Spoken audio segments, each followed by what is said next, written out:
사랑하는 영락교회 지체들에게 주 안에서 평화 인사를 전합니다. 오늘은 5월 12일 화요일입니다. 오늘의 묵상 본문은 열왕기상 15장 9절로 34절까지의 말씀입니다. 오늘의 본문 말씀이 이렇게 시작합니다. 이스라엘 여로보암 왕 제20년에 아사가 유다 왕이 되어 유다의 왕이 새롭게 아사가 된 것이죠. 아사 왕은 41년 동안 유다의 왕으로 지내게 되는데 그 치세 가운데 이스라엘에는 7왕 여로보암, 나답, 바아사, 엘라, 시므리, 오므리, 아합까지 7명의 왕들이 바뀌게 됩니다. 그런 것을 보면 아사의 왕의 통치 기간이 상당히 안정되어 있고 주님의 은혜가 함께했다는 사실을 알 수 있죠. 그 아사의 왕은 하나님이 보시기에 좋은 일들을 행했는데 10절에 보면 예루살렘에서 41년 동안 다스리니라. 그의 어머니의 이름은 마아가라. 어머니가 아니고 실제는 할머니죠. 아버지 아비암을 낳은 어머니입니다. 그런데 아마 아사가 어려서 집권을 했기 때문에 그의 할머니 마아가가 섭정을 했던 것 같아요. 그래서 그것을 이제 그 섭정, 태우의 의미라는 뜻에서 아마 이걸 어머니라고 해석한 것 같은데 마아가가 있었습니다. 그런데 11절에 보면 아사가 그의 조상 다윗같이 여호와 보시기에 정직하게 행하여 주님 앞에서 정직함이 그의 치세 초기에 있었다는 겁니다. 아사의 통치 초기 10년 동안은 굉장한 평화의 시기가 임했는데 그것은 이제 북왕국에서 여로보암 왕조가 무너지고 바아사라는 새로운 왕조가 바아사가 대표하는 여로보암의 아들 나답을 죽이고 바아사가 왕이 되는 시기까지 초기 한 10여 년간 평화의 시기가 있었는데 그때 아사가 하나님이 보시기에 선한 일들을 행하게 됩니다. 그것은 뭐냐면 12절에 나오는 남색하는 자를 그 땅에서 쫓아내고 그의 조상들이 지은 모든 우상을 없애고 그노스 숭배에 남색하는 신상의 우상 숭배에 남색하는 것을 없앴다는 거죠. 그리고 우상을 없앴고 13절에 가면 그의 어머니 마아가가 혐오스러운 아세라상을 만들었으므로 태우의 위를 패하고 가족인데 또 할머니인데 가족을 그렇게 태우를 패하고 우상을 끊어낸다는 것이 쉽지 않은 일이었을 것입니다. 가족이니까 인간적으로도 쉽지 않았을 텐데 또 국가적으로도 쉬운 일이 아니었겠죠. 근데 그것을 끊어내는 용기를 발휘했다는 겁니다.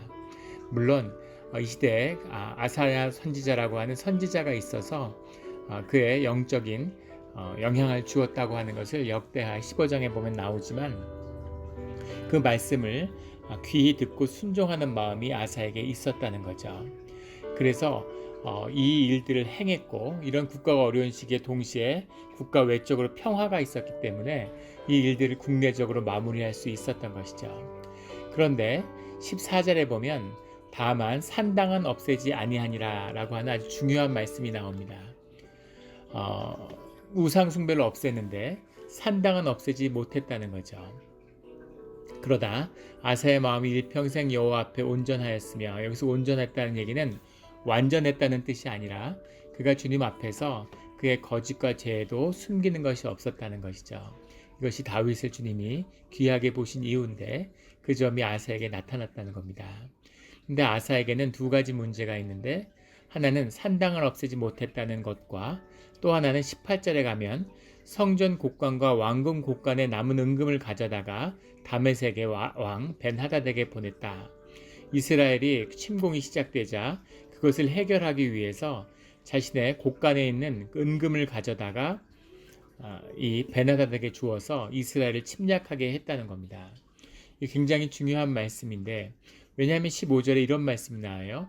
그가 그의 아버지가 성별한 것과 자기가 성별한 것을 여호와의 성전에 받들어 드렸으니 곧 은과 금과 그릇이더라. 초기에 그가 주님 앞에 나아가고 주님을 섬길 때 은과 금을 성별했다는 거죠. 은과 금이 귀한 것이 아니라 주님 앞에 성별해서 그것을 성전에 드리는 그런 마음이 주 앞에 있었다는 겁니다. 그랬던 아사인데 18절에는 국가가 위기에 처하니까 하나님께 의지하고 하나님께 도움을 받으려고 하는 것이 아니라 유다를 치러 올라오는 이스라엘을 대적하기 위해서 성전 곡관과 왕궁 곡관에 남는 은금을 가져다가 평화의 시기니까 그 금과 은이 쌓였는데 그 성전에 드렸던 것을 다시 빼내서 다메섹에 있는 하닷 왕에게 주었다는 거죠. 이것은 무엇을 의미하냐면 사실은 이 성별했던 것, 주님을 섬겼던 그의 마음이 중심이 무엇이었느냐 하는 것을 보여주는 겁니다. 이것을 역대하에 보면 선지자 하나니가 굉장히 비판하는 모습이 나오죠. 하나님에게 마음을 들여서 하나님에게 통해서 주님의 은혜가 임한다는 것의 비밀이 무엇인가 하는 것을 보여주는 겁니다. 주님을 섬기고 주님을 원하는 마음도 있었겠죠. 주님을 의지하는 마음도 있었을 텐데 그것이 100%가 아니었다는 겁니다. 근데 여기서 우리가 기억해야 할 중요한 일은 주님의 역사는, 주님의 특별한 은혜는 주님을 섬기는 마음이 100%가 됐을 때만이 주님이 우리와 함께 하실 수 있다는 거죠. 한 80%, 90% 좋은 일도 하고 성전에 분별을 드리기도 하고 하나님께 예배도 정성스럽게 드렸는데 또 내 삶을 내가 도모하고 내가 세상의 지식이나 상식에 따라서 무언 일들을 처리하고 내가 주인 행세하는 것도 좀 있고 주님의 은혜의 한 80%, 내 뜻이 한 20% 이렇게 썩는 것, 이런 것을 통해서는 주님은 절대, 주님의 은혜는 제로가 된다는 거죠. 물론 우리가 주님의 은혜 가운데 살아가지만 주님의 온전한 역사, 주님의 역사하심, 하늘의 역사가 열리는 일은 절대로 열리지 않는다는 겁니다. 이것이 하나님 임재의 비밀입니다. 풍선이 아무리 커도 집채만큼, 건물만큼, 지구만큼 풍선이 커도 구멍이 하나 나면 날아가는 거죠. 그것처럼 주님을 섬기는 마음이 온전하지 못하면, 주님께 기대하고 주님께 의지하는 마음이 온전하지 못하면 주님의 역사는 없다는 겁니다. 그래서 아사가 정말 귀하게 주님의 뜻을 시작했지만 주님의 은혜로, 주님의 역사로 마무리하지는 못하는 그런 한계를 보여주고 있죠. 이것이 안타까움입니다.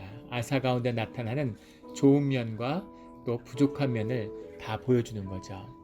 특별히 이 아람 왕을 끌어들여서 이스라엘과 싸웠다는 것, 이건 참 아픈 거죠. 이 아람은 아무것도 아닌, 이 다메섹에 있는 이 아람은 유대 왕국으로부터는 은금을 받고 돈을 받고 이스라엘의 유다와 싸우는 동안에는 이스라엘의 빈 뒤를 공격해서 땅을 뺏는, 형제끼리 12지파가 나누어져서 싸우면서 이방 왕이 득세하는 이런 어처구니 없는 모습을 보여줍니다. 하나님을 잃어버린, 하나님에게 의지하고 하나님과 하나 됐다면 그 왕국이 회복되고 하나님의 평화가 임하며 그 하나님의 통치가 임하는, 아사의 왕 초기에는 구스를 정복하고 하나님 안에서 굉장히 좋은 모습들이 있었지만 이 이스라엘의 위협에 굴복하고 세상의 힘에 의지하는 순간 삶이 끊임없는 전쟁으로 다시 들어가게 되는 거죠. 그래서 아사 왕의 말년은 전쟁으로 점철되게 됩니다. 그리고 개인적으로도 23절에 보면 그는 늙음하게 발에 병이 들었더라. 몸은 병들고 국가는 쇠퇴하고 전쟁이 끊이지 않는, 이것이 아사가 주인이 돼서 아사의 뜻에 따라서 행하는 국정의 끝인 거죠. 이것이 우리의 모습일 것입니다. 우리가 세상의 지혜를 얻고 세상의 힘에 의지하면 우리 가운데 환난과 싸움이 끊이지 않는 것이죠. 형제끼리 가족 안에서 세상과 불협화음이 끊이지 않는 겁니다. 주님의 온전한 통치가, 주님의 권위가 함께할 때만이 평화와 번영과 은혜가, 고난이 함께했지만 성장과 생명이 함께하는 비밀이 주 안에서 열리는 것이죠. 그래도 이 유다의 아사 왕은 좋은 것과 나쁜 것이 같이 기록되어 있어요. 그런데 이스라엘 왕 나답, 여로보암의 아들은 단 한 줄입니다. 그의 삶은 여호와가 보시기에 악을 행하되 왕이 되었는데 그에게 기록된 유일한 것은 여호와가 보시기에 악을 행했다는 거죠. 그로가 바하사에게 죽임을 당함으로 반란이 일어남으로 여로보암의 온 집은 모두 멸망하게 되죠.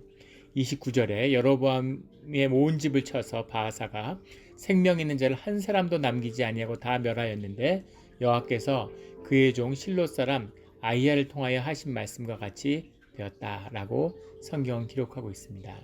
주님이 생명의 길과 죽음의 길, 축복과 저주의 선택을 여로보암에게 주었는데 여로보암은 세상과 저주를, 죽음을 선택했고 그 결과가 주님의 말씀의 열매로 나타났다라는 겁니다.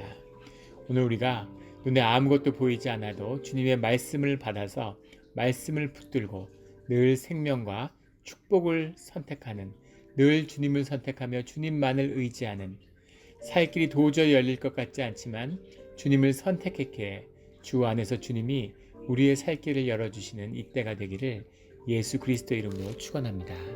아멘.